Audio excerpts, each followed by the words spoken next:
Bonjour à tous et bienvenue sur votre dîner VIP organisé par Navan en collaboration avec l'Agora des directeurs financiers.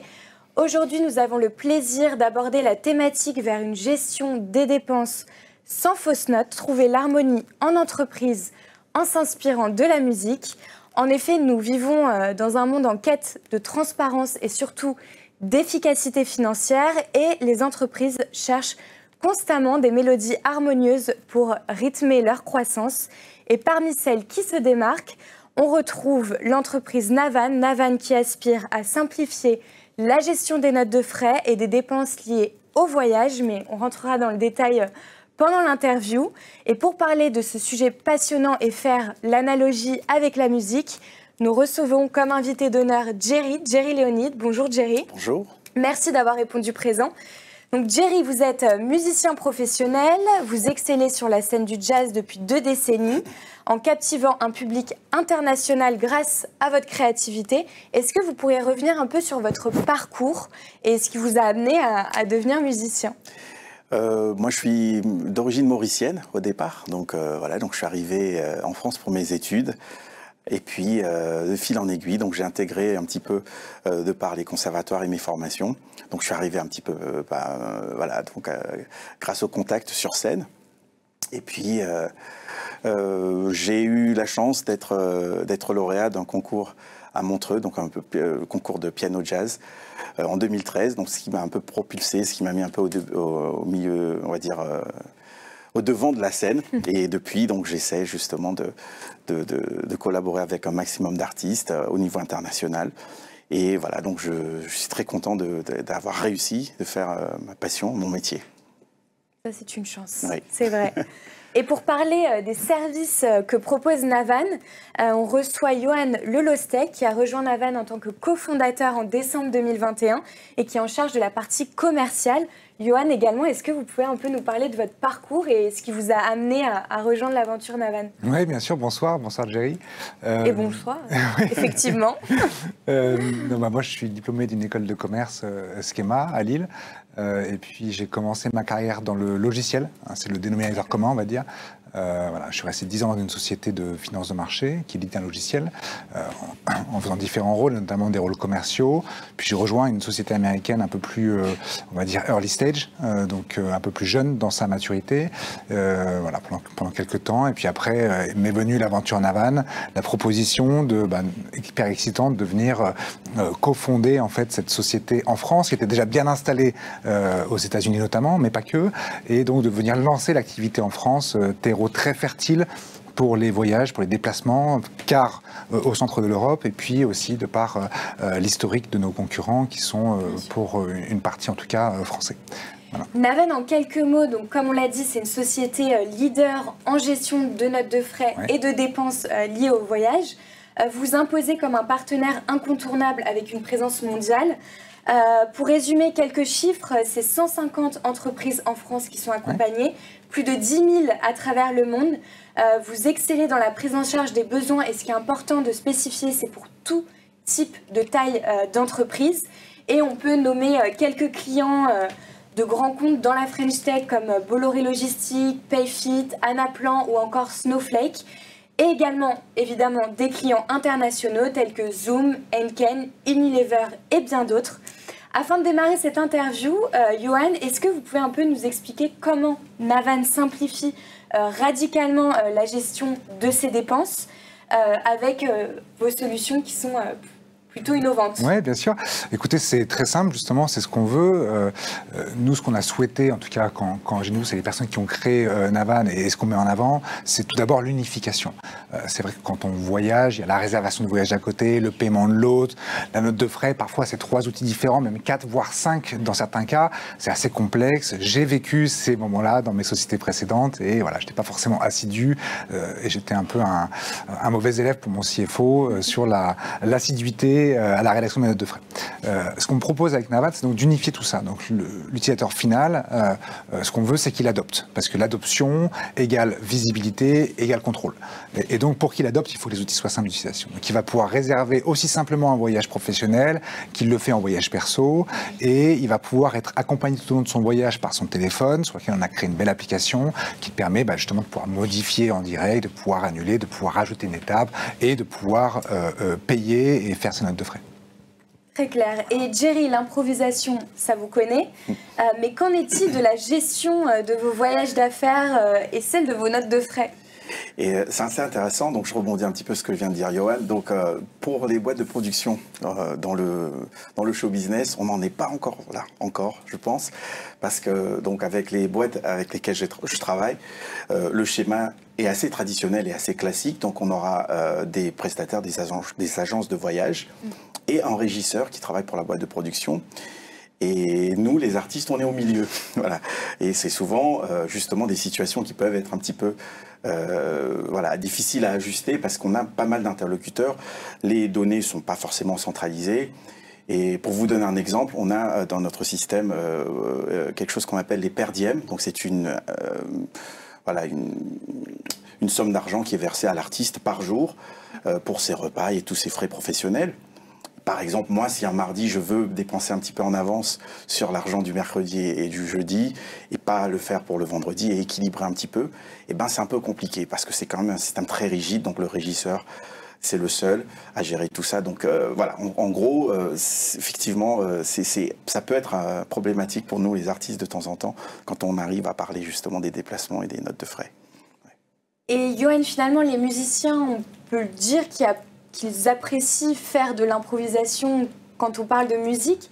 Est-ce que l'on peut dire que votre solution offre justement cette flexibilité qui pourrait être comparée à de l'improvisation? Alors j'aime beaucoup le parallèle.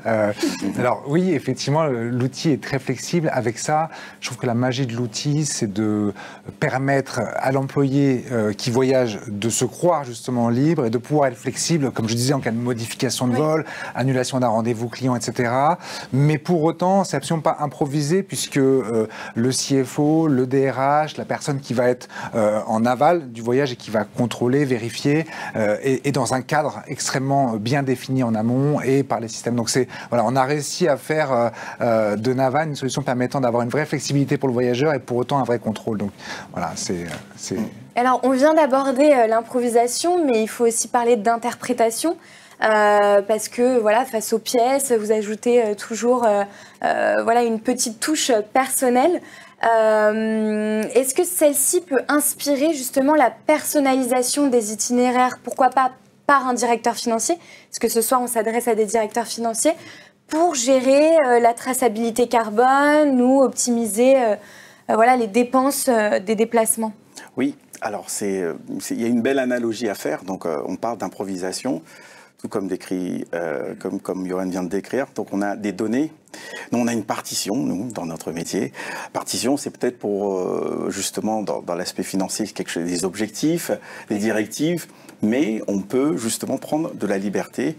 Le musicien peut être amené à changer, justement, adapter en temps réel sa partition. Donc il a une base et il va essayer de développer, d'aller chercher des données qui vont influencer justement son jeu en temps réel. Et c'est assez intéressant parce que si on part de là, d'après ce que je comprends, un directeur financier, justement, c'est le chef d'orchestre. Il a sa partition, mais je pense qu'il doit également aussi faire de l'improvisation, s'adapter aux situations, tout comme un musicien qui va s'adapter à l'ensemble, au nombre de musiciens sur scène, l'acoustique de la pièce. Je pense que, des données, je pense que le directeur financier en a pas mal aussi pour pouvoir justement improviser avec justement ces directives. Ouais. Et vous parliez de la confiance qui est finalement un élément clé de votre solution, basée sur des politiques dynamiques et des niveaux de confiance définis en amont par le CFO. Est-ce que cette approche qui donne du coup de l'autonomie, mais tout en maintenant un contrôle, peut-elle comparer à la confiance dans le monde de la musique, où les musiciens finalement ont une certaine liberté en respectant une union pour donner une belle musique. Oui, effectivement. C'est très poétique. Oui, c'est extrêmement poétique. Non, effectivement, je pense que la confiance est hyper importante et nous, ce qu'on veut, c'est que la technologie puisse accompagner au maximum l'utilisateur, que ce soit le CFO, justement, comme vous disiez, ou le voyageur, tout en ayant quand même un degré de confiance. C'est vrai que voilà, dans votre société, vous ne pouvez pas empêcher un salarié de partir avec l'ordinateur sous le bras. Oui. Donc il y a quand même toujours un niveau de confiance. Avec ça, les barrières qu'on va mettre en place permettent quand même, voilà, comme dit mon père, la confiance n'exclut pas le contrôle. Et je pense que c'est assez important et c'est comme ça qu'on voit les choses. On pourra mettre des barrières qui vont quand même permettre de contrôler. Donc voilà, il y a un mix entre la confiance et le contrôle. Et ce qui est, je trouve plutôt pas mal, c'est que les sociétés, on pourra l'adapter en fonction du niveau de confiance qu'elles ont avec le salarié. Des sociétés qui sont très confiantes vers leurs salariés, d'autres qui le sont un peu moins. Et donc voilà, on pourra jouer comme ça avec les limites. Mais d'ailleurs, je rebondis là-dessus, parce qu'en préparant le sujet, vous aviez évoqué plusieurs datas. Donc on a découvert que le processus était assez complexe quand on gérait des voyages d'affaires. Ça nécessite quand même plus de 13 heures de travail. Et aujourd'hui, grâce à Navan, c'est optimisé à une dizaine de minutes. C'est fou. Est-ce que vous pouvez me dire ce qui est impliqué, ce que cela implique Bien sûr. Par rapport à la solution?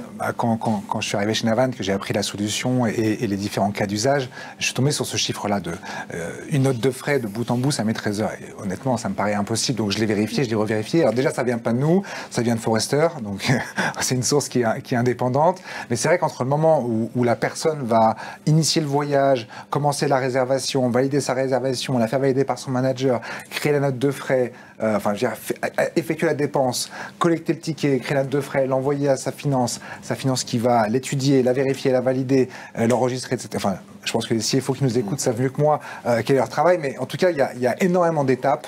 Et nous, comme on va automatiser la plupart, toutes celles qui n'ont pas de valeur ajoutée. On va laisser juste à l'humain le contrôle final, celle où on a besoin du cerveau humain pour pouvoir réagir et que l'AI n'a pas encore remplacé, on va dire, et j'espère que ce ne sera pas tout de suite en tout cas. C'est un sujet vraiment d'actualité. Voilà, donc c'est comme ça qu'on voit les choses. Et donc pour répondre à votre question finale, on va passer d'environ 13 heures à une dizaine de minutes, effectivement. Et vous avez le temps comptable que l'on gagne en pourcentage? Alors en pourcentage, et ça sera variable, on pourra en rediscuter, mais c'est environ 95% du temps gagné. C'est énorme. Jerry, de quelle manière l'aptitude d'un pianiste à s'adapter aux différents styles musicaux et aux situations de performance peut être mise en parallèle avec la capacité d'une entreprise à s'adapter justement au changement de plan, de situation d'urgence? Dans mon métier, il y a tout un volet qu'on appelle l'arrangement musical. Donc l'arrangement musical, c'est assez intéressant parce que, d'ailleurs j'invite aux auditeurs de faire les petites expériences la prochaine fois, c'est d'essayer d'écouter de manière isolée les instruments, donc le piano, la basse, la batterie, les percussions, les voix. Donc on va se rendre compte qu'il y a pas mal de choses qui se passent en même temps et tout est une question d'équilibre. Voilà, donc je sais que c'est une notion aussi qui est beaucoup utilisée dans la finance, tout est une question d'équilibre et on adapte. Donc trop de ça, pas assez de ceci. Donc il faut que l'équilibre final soit très consonant et agréable pour la personne qui écoute. Et à partir de là, je pense qu'on peut aussi parler un petit peu de cette idée de se remettre en question. Voilà, et c'est faire aussi un petit peu se challenger pour dire ok, voilà l'équilibre que j'ai réussi à trouver. Essayons de faire ça, de bouger un petit peu les curseurs, d'inclure des nouveaux outils aussi. Donc il y a tout un volet qu'on appelle aussi l'informatique musicale, donc musique assistée par ordinateur, donc qui n'existait pas il y a une dizaine d'années. Donc il faut s'adapter aux nouveaux outils, donc les accueillir, et les maîtriser, les utiliser. Exactement. Je pense qu'il y a une belle analogie donc de ce que par rapport à ce qui vient de dire Johan. Je rebondis, Jerry, parce que tu parlais de challenge. Je pense que vous avez peut-être aussi, en tant que musicien, un challenge sur les préférences changeantes des clients. Carrément. Toi qui vas sur la scène internationale, il y a peut-être différents types de cultures qui aiment plus ou moins différents types de musique. On s'adapte en permanence. Et puis surtout, il ne faut pas se reposer sur ses acquis. Une tournée qui a marché il y a 2 ans, c'est pas dit qu'avec le même public ou un public qui va évoluer, ne peut ne pas marcher aujourd'hui. Donc il faut cette remise en question et puis toujours évoluer et essayer et puis trouver des solutions qui marchent par rapport au public actuel. Ça c'est vrai. Et Johan, je crois savoir que Navan propose aussi aux professionnels l'organisation des voyages personnels. Oui. Est-ce que vous pouvez nous en dire plus? Oui, bien sûr. Donc en fait, on a deux plateformes dans Navan qui sont complètement indépendantes et séparées. C'est-à-dire que l'employeur ne saura jamais où part l'employé en vacances et l'employé ne pourra jamais utiliser la carte de l'employeur pour payer ses voyages. C'est important de le poser. C'est hyper important parce qu'en général, on commence pas mal par ça. On a souvent ce genre de questions. Et en fait, ce qu'on propose, c'est, encore une fois, nous, la clé, c'est l'adoption. Parce qu'on crée des partenariats avec nos clients. La manière dont Navan se rémunère, c'est par le partenariat. C'est-à-dire que nous, on a besoin que les clients utilisent Navan pour, in fine, générer notre chiffre d'affaires. Donc l'adoption est hyper importante. Et donc ce qu'on propose, on a créé le premier programme permettant de récompenser l'économie. En général, quand vous avez une carte de train, une carte d'avion, sans citer de marque, plus vous dépensez et plus vous avez de points. Et ben nous, c'est l'inverse. Plus vous faites des économies, plus vous avez de points. Donc l'employé va pouvoir se déplacer. Il y a la politique de la société qui est en place. Et si l'employé décide de booker en dessous de la politique de la société, on va, nous, Navan, offrir à l'employé un système de bons d'achat qui va pouvoir dépenser sur la plateforme perso. Donc voilà, à titre d'exemple, par exemple, moi j'ai organisé toutes mes vacances avec Navan Perso, ce qui me permet, d'avoir une plateforme pour booker train et ou avion et hôtel, pas avoir à aller en direct sur des sites, et de deux, d'avoir l'assistance Navan, qui est extrêmement bénéfique. Lorsque vous avez un problème avec votre avion, vous n'allez pas contacter la compagnie aérienne, mais Navan qui va faire le travail. Voilà, et ça challenge du coup à faire des économies sur le côté professionnel. Si exactement. Voilà, en fait, ça incentive les employés à générer des économies. Donc c'est vraiment un cercle vertueux. Le CFO est très content puisque, in fine, on a réussi à générer des économies, et l'employé est très content et va utiliser Navan, puisqu'on utilise Navan. Non seulement il aura ses points de sa carte d'hôtel classique, mais en plus il aura des bons d'achat Navan à dépenser sur le perso. Et dans la thématique, on parlait quand même de trouver l'harmonie en entreprise.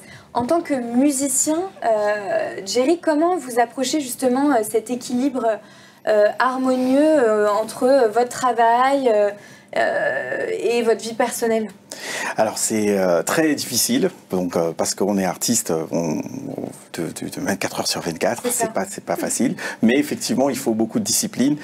Je pense que de manière générale, ce qu'il faut vraiment imaginer, c'est que le musicien, il n'arrête jamais vraiment de travailler quelque part, mais il faut quand même qu'il arrive à bien se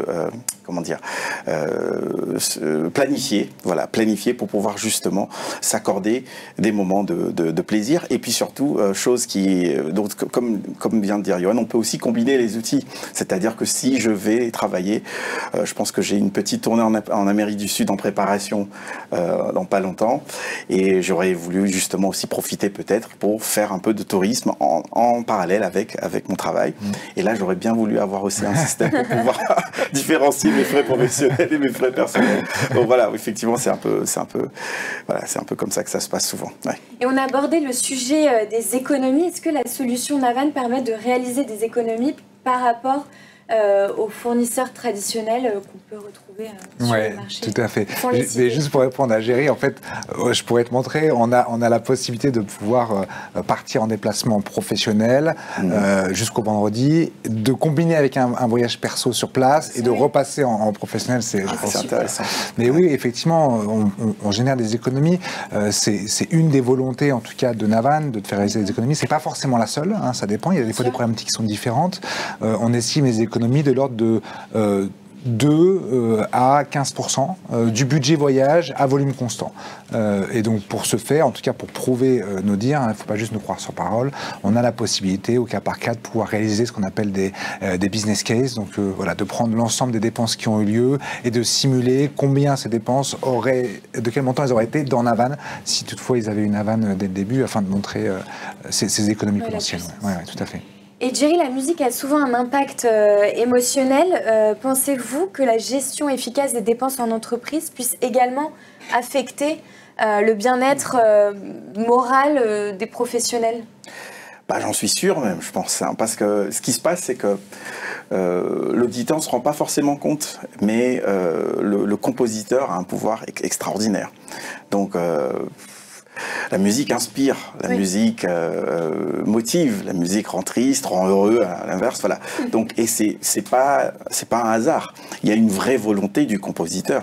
Donc, pour ne citer que lui, donc le compositeur qui fait le thème de piano pour la liste de Schindler, voilà. Donc, il y a un vrai sentiment qu'il veut véhiculer et il a envie que le public reçoit cette émotion. Je pense qu'à l'inverse, une personne comme un directeur financier qui, justement, détient un petit peu les rênes, il est un peu garant de l'ambiance, je pense, dans l'entreprise. C'est-à-dire que s'il est efficace, si les gens qui sont au sein de l'organisation se sentent portés, ils savent qu'il y a un système qui est optimal, qui marche bien, l'entreprise justement arrive à bien gérer l'aspect financier et il y a des retombées positives. Je pense que c'est un beau parallèle, quoi. Ouais, tout à fait. Et Johan, peut-être vous souhaitez d'ailleurs rebondir là-dessus parce que vous devez peut-être avoir des exemples après avoir mis en place la solution Navan sur justement ce bien-être.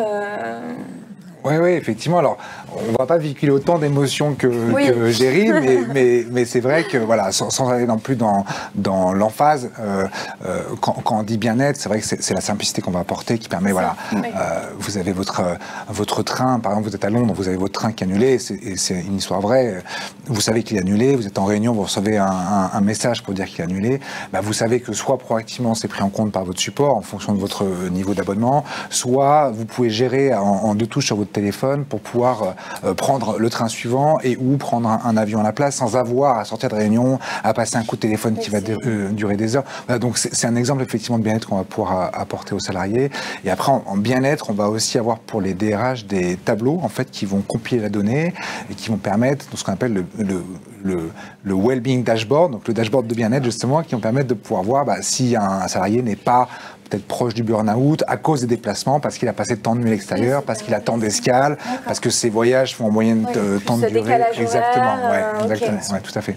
Est-ce que vous pourriez nous parler du système d'assistance proposé par Navan? Oui, alors on ne propose pas à proprement parler un système d'assistance. Nous, ce qu'on va proposer, c'est un système de localisation en direct. Alors, je vous rassure, on ne va pas mettre sous la peau une puce, sous la peau de chaque collaborateur une puce. En général, en revanche, comme on est branché aux inventaires aériens notamment, on va pouvoir savoir que le Paris-New York de 10h02 est annulé et donc que l'employé n'est pas dans l'avion mais est à l'aéroport. Donc, on va pouvoir suivre comme ça en temps réel les employés. Ça a eu pas mal de conséquences positives, heureusement. Déjà, de savoir en temps réel où ils sont, ça permet, en cas d'événements dramatiques comme un attentat, par exemple, de savoir qui est dans la ville qui a été citée et ciblée, et pouvoir le contacter. Donc, une fois qu'on sait où sont les employés, ça, c'est une chose qu'on va pouvoir proposer. Nous, on n'a pas le service d'assistance. C'est-à-dire que vous pouvez vous faire aider par le support, mais on n'a pas le rapatriement. Par contre, on va pouvoir se brancher à des sociétés dont c'est le métier, comme SOS Assistance, par exemple, qui vont permettre de gérer le rapatriement. Ouais. Très clair. Et Géry, est-ce que lors de vos déplacements pour vos concerts, vous avez parfois eu besoin d'assistance en cas de changement de dernière minute? Ça peut arriver? Et oui, alors ça arrive souvent. Et les imprévus, ça arrive tout le temps, les aléas météo, etc. Et justement, c'est intéressant ce que dit Johan. Nous, dans notre métier, vu qu'on voyage beaucoup, donc le fuseau horaire devient un vrai challenge pour nous. Donc, quand on prend l'avion à 9h du matin à Paris et que l'agence ou l'entreprise avec laquelle on travaille est basée à Austin, au Texas, ils sont en train de dormir. Donc, si on a un problème, on ne sait pas trop comment faire. Donc, on est un petit peu livré à nous-mêmes. Effectivement, des fois, on manque un petit peu d'assistance pour parler un petit peu du sujet. Ouais. Mais bon, voilà. Mais il faut gérer qu'on voit ensemble, parce qu'il y a pas mal de points que vous avez évoqués. Vous avez évoqué depuis le début le per diem qu'on va pouvoir gérer. Vous avez évoqué le rapport carbone, vous avez évoqué les vacances. Maintenant, vous évoquez effectivement cette assistance. Voilà. En fait, c'est vrai qu'avec Navan, on va avoir le support 24/24, 7/7 qui va être en premier rideau généré par OpenAI, ChatGPT. On est la première société au monde à avoir intégré ChatGPT comme assistance. Donc, c'est le premier rideau qui répond aux questions les plus simples et qui après aura un rôle de triage. C'est-à-dire que vous allez être mis en relation, si le chat ne peut pas vous répondre, avec l'agent disponible le plus compétent sur votre sujet. Si vous avez un sujet de train, l'agent disponible le meilleur en train, il va pouvoir répondre. Donc voilà, on va avoir cette assistance 24/24, 7/7 de type follow the sun. Donc on commence à l'est, donc en général en Australie dans notre bureau, et on va terminer en Californie. Si bien que peu importe où vous vous trouvez, on va couvrir l'ensemble du Parfait. Conclusion, à vous écouter, vous êtes sur la même longueur d'onde, hein, comme vous l'avez dit, que ce soit d'un point de vue utilisateur ou musicien professionnel. On se rend compte que ce coffre Navan est essentiel pour gagner du temps, de l'argent et s'assurer du bon déroulement d'un voyage professionnel. Est-ce que vous avez quelque chose à ajouter avant que l'on conclue ? Moi déjà, je voudrais vous remercier pour l'invitation. Merci Jerry pour votre temps. J'étais ravi de vous rencontrer en vrai, moi qui écoutais pas mal de vos œuvres. Non, effectivement, je pense que voilà, moi tout ce que je voudrais dire pour conclure, c'est que Navan est une solution qui est globale. On insiste beaucoup sur la glocalisation, c'est-à-dire l'action locale, mais globalement, on va pouvoir servir et localement et aussi partie de société, comme vous l'avez dit au début, de la plus petite à la plus grande, mais également avoir une couverture globale. Donc voilà, je pense que c'est un point important à souligner. Voilà, pareil, moi je remercie aussi pour l'invitation. Et puis c'était vraiment un beau parallèle à faire entre mon métier. Et c'est une belle découverte aussi pour moi, Navan. Et je pense que je vais justement vous présenter à pas mal de mes collaborateurs parce qu'ils pourront vraiment bénéficier de vos services. Avec plaisir. Merci à tous pour votre écoute et passez une bonne journée.